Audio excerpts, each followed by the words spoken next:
Hey Mark, how's it going? Good. How are you? I'm good. Good. So there was an article that you sent me, which is very, very interesting.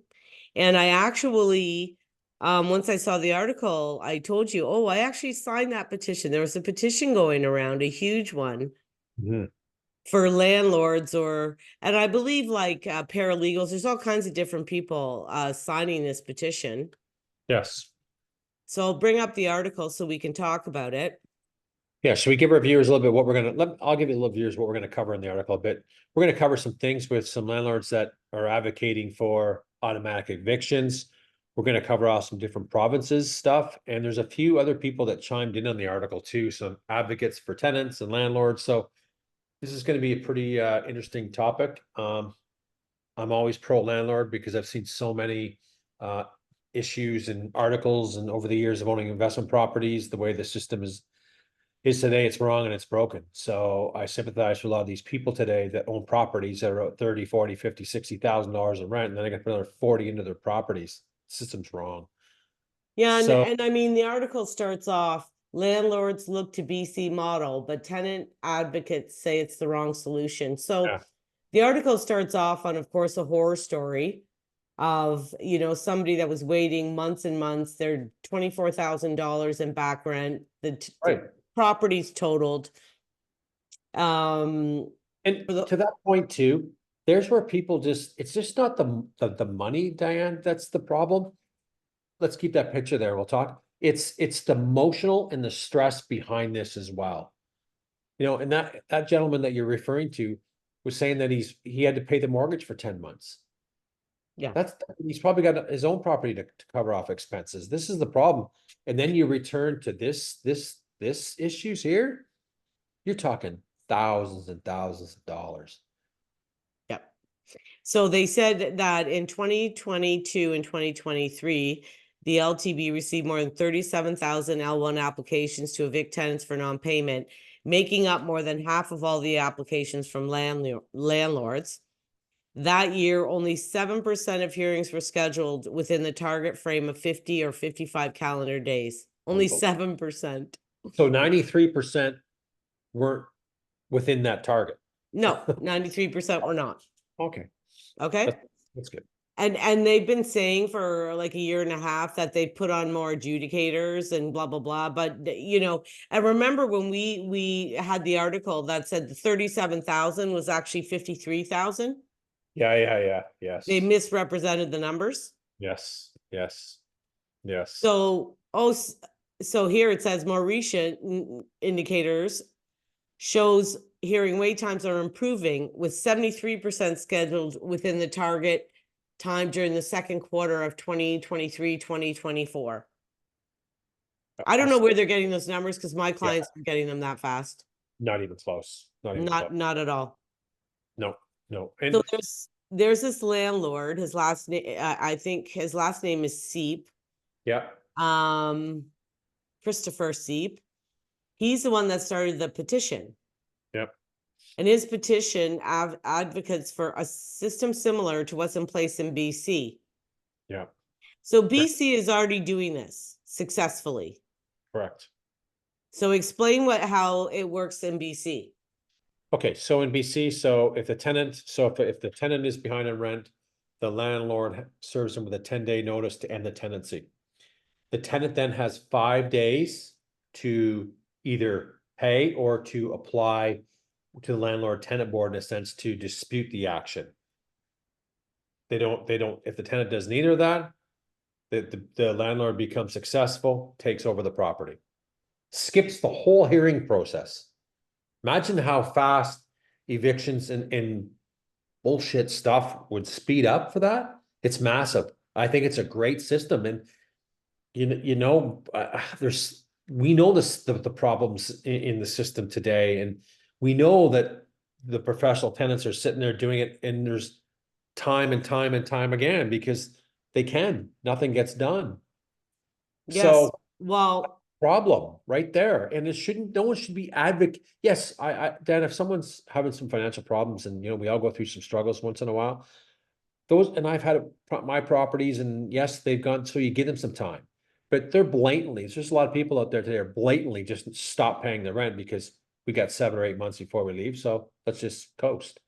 Yeah. That's what I don't like with the system. And, the last article that I've read in communication, and it even talks here, the person that went through this says, God, I'm gonna fix the property up. I'm gonna try to recoup some of my losses. I'm never doing this again. 50 to 75 properties, whether it's apartment, house, detached, condo, whatever style, are coming off the market each month from landlords saying, I'm done. That's a lot of properties. Well, And Mark, it is a lot of properties, and it makes me laugh because I did a little video today on Ford and his housing bills and all this crap, and yeah, I mean, which are doing really nothing. But then you're getting rid of a whole bunch of people that right, were providing housing and people that couldn't buy, right, right. and now you chase them all right out of the market. They don't even want to be in it. They don't. And there goes Bozo Freeland today, yesterday, but the budget. They're offering interest-free loans to people that want to put second suites in their house, up to $40,000 interest-free. That's the solution to the issue to get affordable housing. You think people are going to be lined up to do that? You got to be crazy. They're not lining up to do this. There's No, no lining for up today to sure. be a landlord. That's my point. Well, the other thing is, Mark, give me an interest-free loan. You give me $40,000, interest-free or not. When I sell the house, I gotta give it back.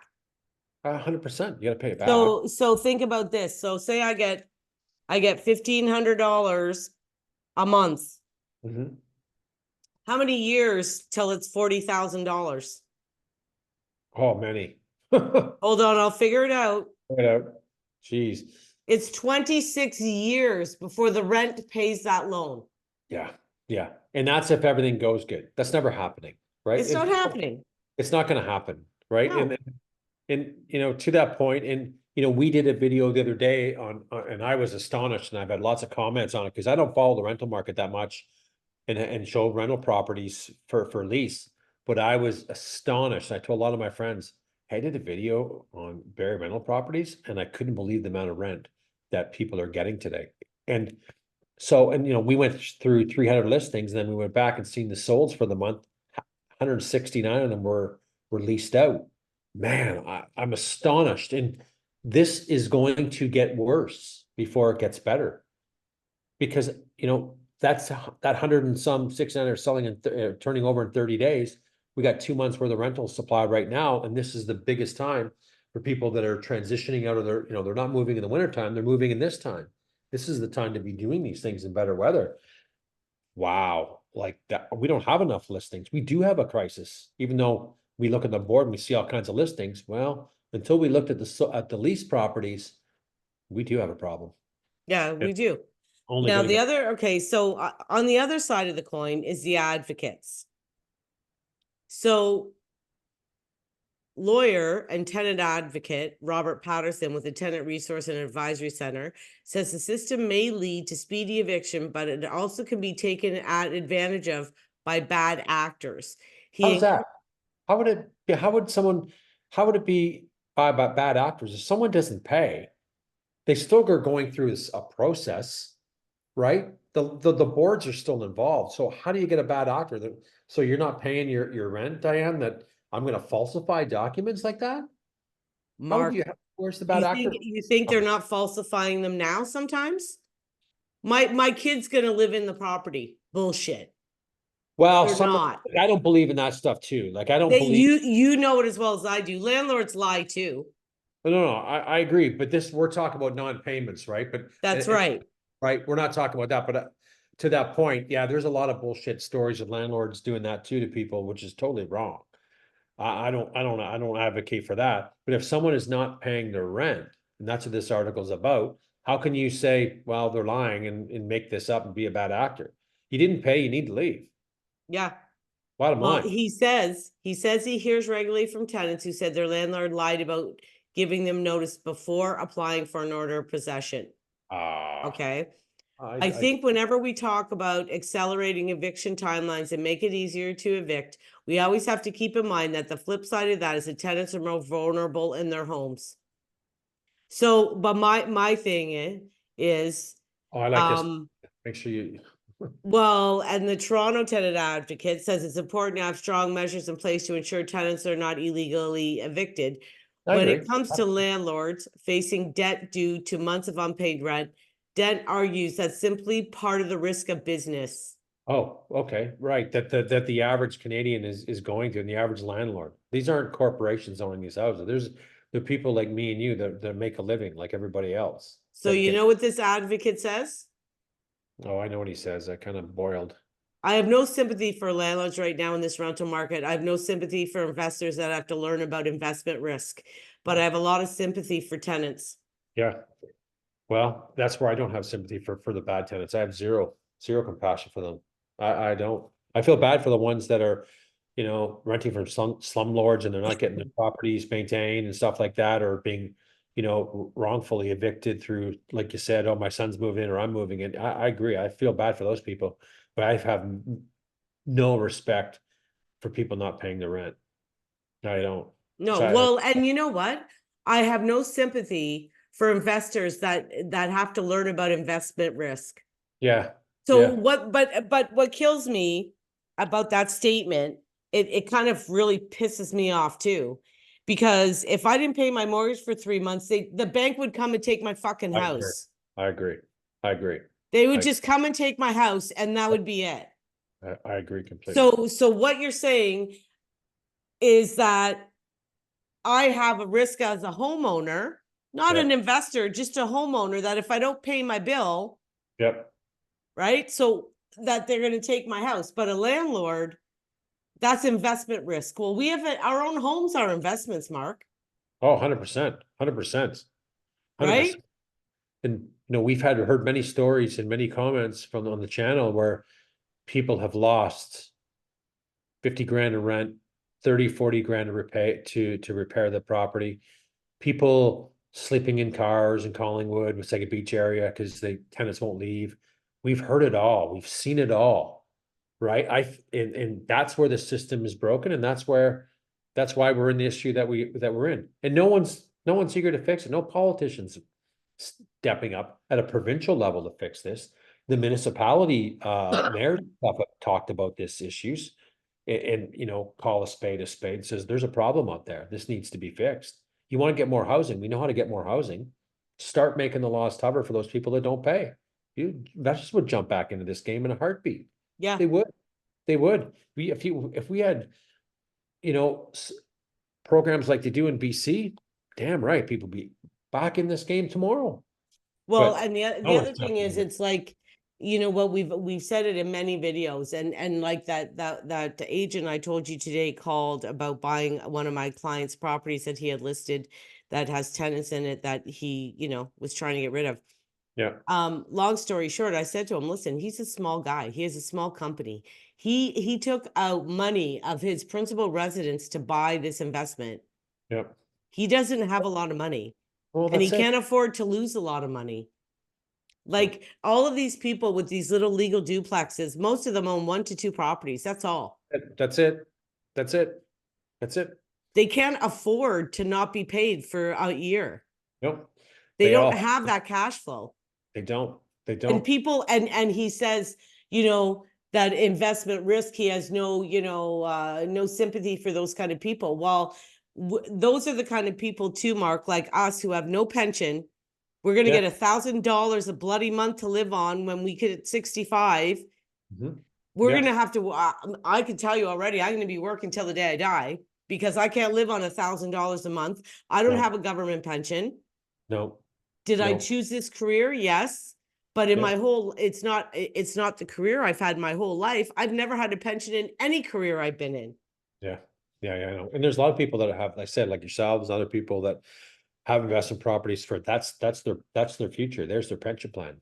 That's their pension plan That's or it. their kids' college fund. So to show disrespect to that group, that's, the small landlord is the backbone of these rental properties, right? We know hundreds of them Yeah. and help a lot of So people into them. So this Christopher Skeep started his petition last month. He says there were about 3,000 signature added per day for the first few days. There are now more than 29,000. Seep Yes. says he sent the petition to all Ontario MPPs, encouraging landlords to speak directly with their local MPP. CBC News contacted the Ministry of Municipal Affairs and Housing to ask if it is considering making any changes to Ontario laws, but did not hear back. Are you surprised at that? Not at all. That's what I totally expected. Hey, if you like this information, give it a like, give it a share, and follow for more information on any of our videos. Yeah. Yeah, it's crazy. And I'm not surprised, right? No politician at provincial level MP, they're not doing anything about this. This is No. federal level, do nothing. This is going to keep going on and keep going on and keep going on, and nothing's ever going to happen. That's just, we already know that. So he No. argues if landlords didn't need to worry about lengthy processes, it could improve the rental market for everyone. Right, it would rent and prices would come down. Yeah, he said, I wouldn't even worry about bank statements or pay stubs or identification and Right. so on. If I knew Right. that the tenant could be gone in 30 to 60 days because of non-payment, I believe that the great majority of housing providers would open their doors. Damn right they would. Damn right they would. And let me tell you, I've tried. I got a client a rental last month. It's Yeah. harder to get a freaking rental property than a mortgage. It is. I know. They want their bank statements. They want their pay stubs. They do. want all kinds of credit checks. They want their last couple landlords. They want letters. They want notes. They want their bank statements 3 months showing that they Yep. paid their rent on the first of the month. They want over 700 credit scores. They want no animals, no little kids. Good Yep. fucking luck. I know. We did one too, 2 weeks ago, and the same, and we assumed the tenant. Same thing. We didn't ask for 3 months. We want 1 full year of statements of the landlord's bank account that the money was directly deposited. We got it. Right? Yep. I want a full application of the tenant. They sent one over and it was missing a lot of information. No, I need more information because I want to present this to my client before making decisions. Then we had a meeting with the tenant before making decisions. So, and everything checked off, but we slowed down the process. If that was you've been dealing with that rental one for probably longer than a week. I was 3 or 4 days. You were longer than a week, I think, for this. Oh, I was a long time. You were a long time, right? So Yeah. people today The thing is, Mark, like my client, they're good people. They've been renting for years and years and years. Yeah. The last house they were in was for 7 years. Oh. And she Yeah. was telling me, oh, well, since we have to move soon, I just booked the carpet cleaners Yeah. to clean the house before they leave. Yeah. Yeah. And I couldn't get anybody to take them. Yeah. I know. I finally did. Everybody's scared though. That's the problem. I tried to explain to them. The problem here is that the bad tenants ruin it for everybody else. Right, they do. They were great tenants, and there is great tenants out there. 100%. But everybody is so afraid now. Yep. And they know that they're if they don't pay, it's going to be a flipping year. 100%. They won't take anybody. Take anybody. No, they won't take anybody. They're not taking that risk. So like that person said there that doesn't feel sorry for them. Yeah, no, he doesn't. So their basement apartment or their condos, they'll sit vacant or they'll put them up for sale. That's what happens. Yeah. Right. So you don't have sympathy for the landlord. You don't care about the landlord. So now the landlord's being a dick. That's it. So that's why people are paying for a 1-bedroom condo here in Barrie, 1950 to 2000. What? Wow. That's a lot of money. Right? So you can imagine, single people making 60, 65 grand a year. They're not surviving when Well, they're Mark, paying. how about the poor? I've had a lot of clients, a poor little old lady, 75 years old, healthy, doesn't need to be in a home, gets $1,000 a month or whatever. How the hell how are they going to live? Well, they're not. That's the problem, right? They better have done well in their lifetime and put money away or cash in some assets or did some smart investing. because it's tough to live on that kind of money. Well, and you know as well as I do, you can't count on that little investment property to see you through it anymore, where everybody was. A lot of people were doing that. Yeah, I'm right, they were. A lot of people made a lot of money doing it over the years and had some great success with it. I had some great success with it. You did too. But I would not want to be I would not want to be a landlord in 2024. That just wouldn't happen until this mess was cleaned up. And you see a lot of people, you know, where they can do it is maybe they do Airbnbs, but the municipalities are really getting strict on those too in certain areas. So In you Innisfil, know, you can't do them anymore. no, right? Like there's some issues. So, you know, it's getting tougher. It's getting tougher out there. It is. Well, I think we've covered that off. We covered off some pros and cons and we talked what's going on. So hey, your landlord out there, sign that petition and it all helps out. Yep. Okay, see you. See ya. Okay, bye.